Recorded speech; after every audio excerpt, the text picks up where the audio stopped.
Magandang umaga po sa inyong lahat. Ngayon pag-usapan natin yung tinatawag na jurisdiction over the subject matter.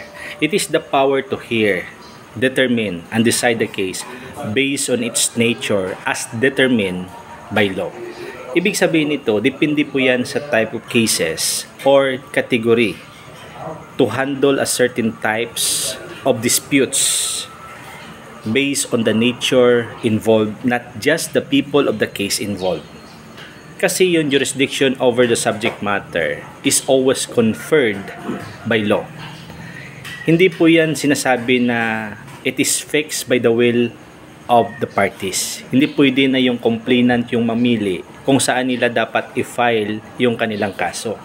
Depende po yan sa batas. In criminal case, the determination is based on the allegation of the natures of facts as determined by the complainant and information in accordance with law. So guys, idol, ito po yung tandaan natin. Depende po yan kung anong appropriate courts ang may jurisdiction over a certain type or kinds of cases. Magbigay po tayo ng example. Kung pag-uusapan natin yung Republic Act 3019, otherwise known as Anti-Graft and Corrupt Practices Act committed by public officers or employee, kailangan i-file yan according sa law sa Sandigang Bayan. Kung pag-uusapan naman natin yung mga kaso na matataas like arson, rape, robbery, murder, homicide, theft, kailangan i-file yan sa Regional Trial Court.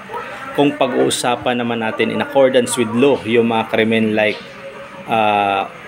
acts of lasciviousness, less serious physical injury, alarm scandal, yung mga ordinances sa LGU, kailangan i-file yan sa Municipal Trial Court. So guys, idol, sana po naunawaan natin kung anong ibig sabihin ng jurisdiction over the subject matter. Maraming pong salamat!